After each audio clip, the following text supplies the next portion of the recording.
I'm married, guys. 31 years. Wow. It's a lot of applause. You don't know her. She's a challenge sometimes. I love her to death. I'm not going anywhere because, let's be honest, I don't have options. This is what commitment looks like, folks. This is coming home at 7 o'clock every night with maybe a slice of cheesecake, because if your guy has a six-pack, ladies, check his phone. That's all I'm saying.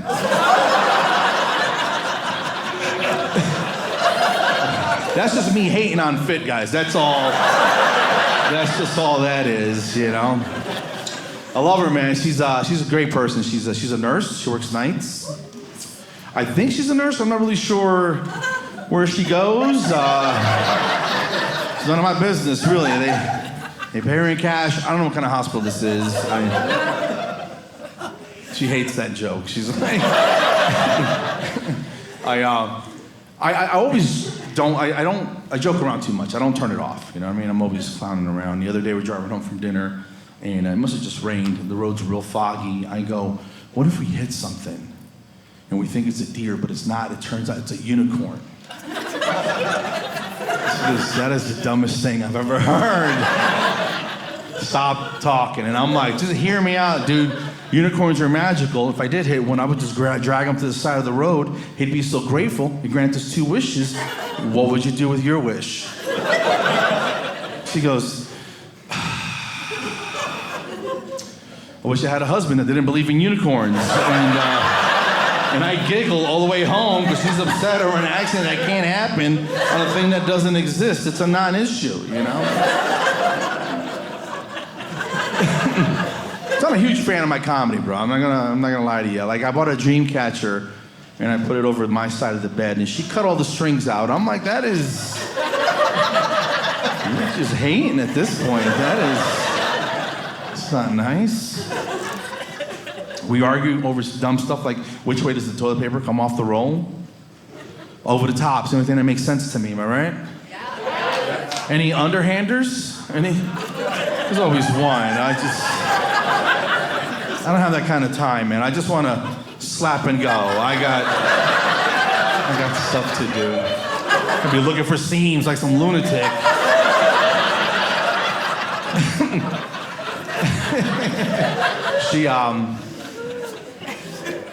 She caught me sleeping on the couch the other day, because that's what guys do sometimes, and she goes, you can stay down there all night. And I'm like, I don't mind sleeping on the couch. I don't know, ladies, it's not a punishment to make your guy sleep on the couch. But I got tired of walking around the house looking like a lost toddler with a pillow and a blanket. So whenever I get punished, I bought another couch, I guess is what I'm trying to say, and I put it next to her side of the bed. And I just touch her with my feet and stuff. It just drives her crazy. This is pretty awesome, man. I don't know, man. I've just been through some challenges recently. I turned 52 in August, and I know I don't look it. That's just because the fat's pushing the wrinkles out. That's the only reason. That is cholesterol. I'm gonna die pretty, I guess is what I'm trying to say. My wife goes, listen, our insurance is changing. I need you to go in and get a physical and get this figured out, all right? So I go in, and I didn't want to go, because last time I went, the guy yelled at me, told me to lose a bunch of weight, and I didn't. And so I knew it was coming, all right? So I go to the appointment, 7 o'clock, fill out the medical history, hand it to the lady behind the counter, and she must been having a bad day. I don't know what her deal was, but she snatches the paperwork. I wait another 15 minutes, and they call me from the door. She's like, Mr. Rodriguez? I'm like, here. She goes, come on.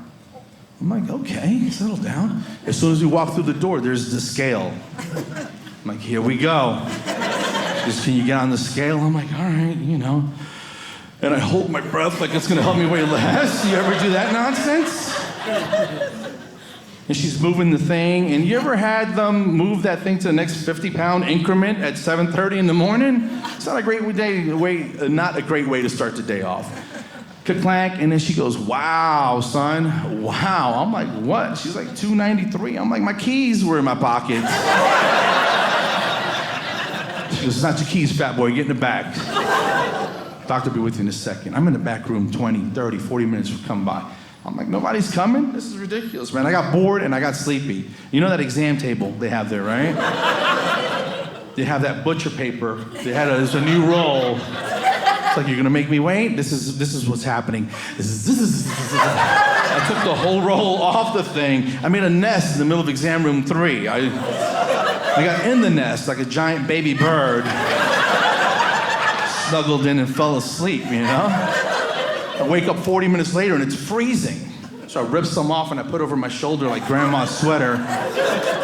The guy walks in, he's like, what is going on? And I was in the stirrups. I got bored. You're not gonna leave me alone for 3 hours. I'm not gonna play with the equipment.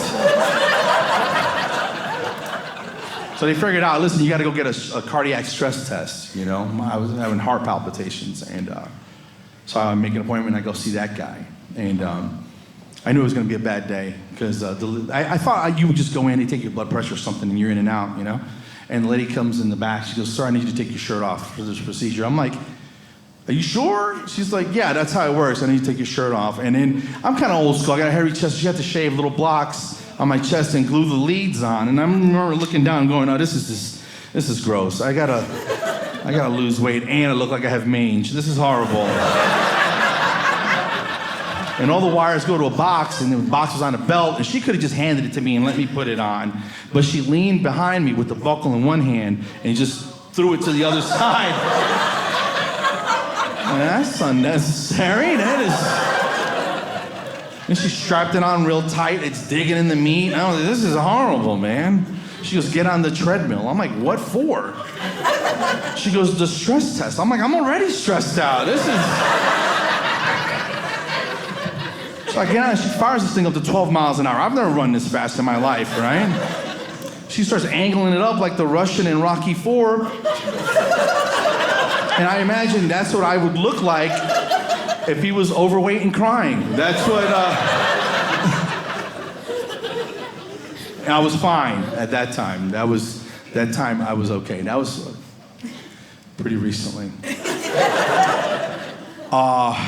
It gets worse, man. Father's Day, 2019, I'm on stage performing at a theater.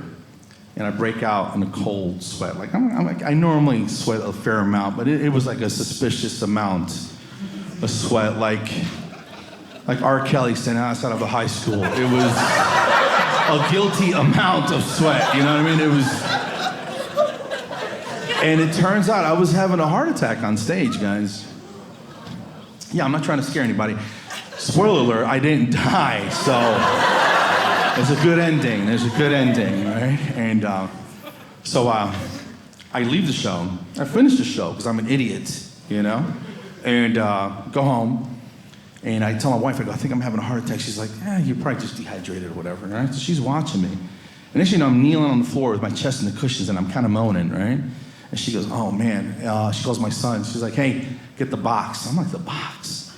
And my son comes down with a box. In the box is a little bottle of nitroglycerin tablets. I'm like, you had nitroglycerin on standby?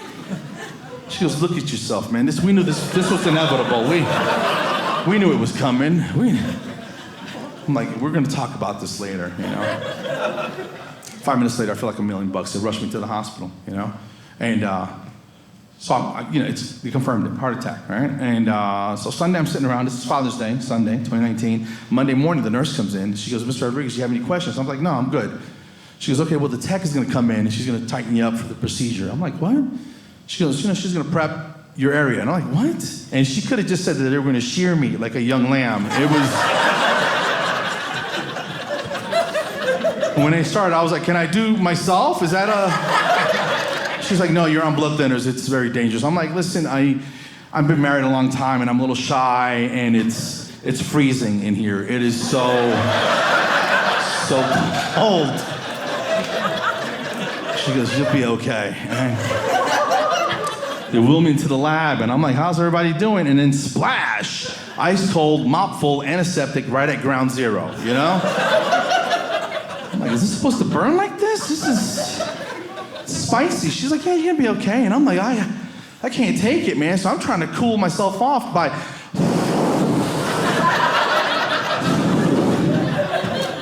the breath is hitting my belly and shooting up this way.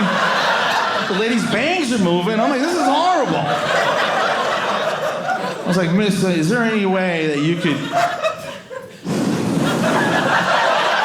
She's like, what? No, you're gonna be fine.